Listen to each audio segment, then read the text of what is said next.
Okay, let's get right into it. If you blinked last week, you probably missed it, because Bitcoin absolutely exploded. And now everyone's asking the same thing. Is the bull run back on?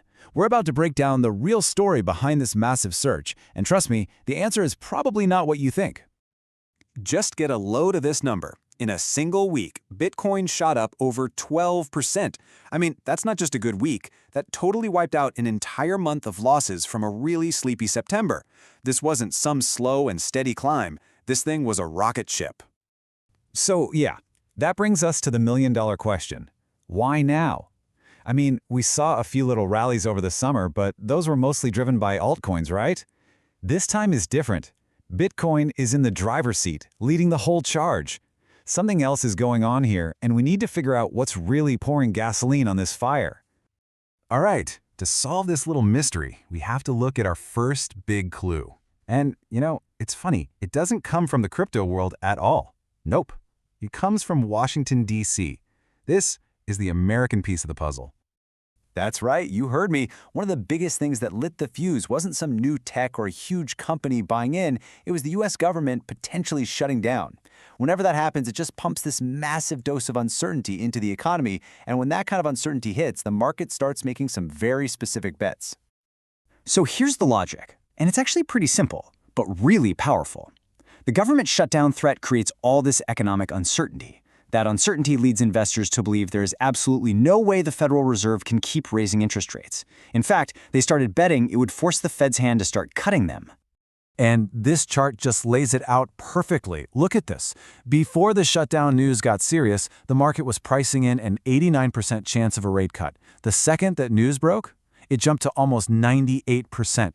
Instantly. The market wasn't just hoping anymore, it was basically convinced it was a done deal. And, as if that wasn't enough, another shoe dropped. A really weak U.S. jobs report. It showed a huge drop in new jobs, which just added more fuel to this fire that the economy was slowing down. For investors, a Fed rate cut went from likely to looking like a near certainty. But here's the thing, the American puzzle is only half the story. Our next clue takes us all the way across the world, because while everyone was obsessing over the US, a supercritical signal was coming out of Japan. So what's happening in Japan is basically a complete policy U-turn. The old leadership, they were talking about tightening the money supply, raising rates to fight inflation. But the expected new leader, Sanai Takaichi, she's expected to do the exact opposite, loosen monetary policy. And that phrase right there, monetary easing, that is pure music to an investor's ears. It's really just a fancy way of saying more cash is about to get printed and pumped into the global system. For a market that's hungry for capital, this was a massive signal that a fresh wave of money could be coming, looking for a home in assets like Bitcoin. And the market's reaction? It was immediate and it was huge. Following this news out of Japan, Bitcoin didn't just rally. It briefly shot past 125 grand over the weekend, hitting a new all-time high. It just goes to show you how tuned in the market is to these global money flows. Okay, so let's put the pieces together. We've got two huge clues, a potential pivot from the US Fed and a very real policy shift coming from Japan.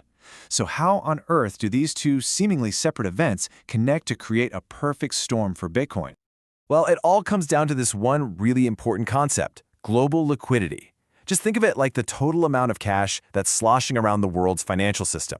When there's more of it, that money has to go somewhere, and it usually flows into riskier assets like stocks, real estate, and, you guessed it, Bitcoin, driving their prices sky high. And that is exactly what's happening right now. Both the expected rate cuts in the US and the policy easing in Japan are like a giant green light for investors. They're both signaling a future where there's going to be more money, not less. And the market is trying to get ahead of it by placing its bets right now. So this is the absolute key to understanding this whole thing. This rally isn't really about what's happening today. It's all about what investors believe is going to happen tomorrow. They're essentially front-running the central banks, buying in now because they expect financial conditions to get a lot looser down the road. But hold on, don't get too excited just yet, because this story is far from over. This rally, which is built entirely on expectations, is about to face some very real, very big tests, and they're all happening this week.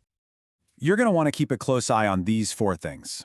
We've got massive U.S. Treasury auctions, the release of the Fed's latest meeting minutes, a speech from the big boss himself, Jerome Powell, and of course, any news out of Congress on the shutdown. Seriously, any one of these could change the entire mood of the market in a heartbeat. Those Treasury auctions are a really big deal.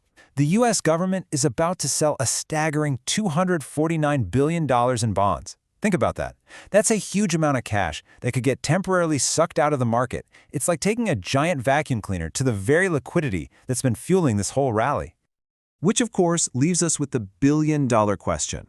Is this rally, which is built on the promise of future money printing, strong enough to handle these short-term hits? Is this the real deal, a sustainable bull run, or is it just a temporary blip in a much more complicated market? Well, the next few days are probably going to give us our answer.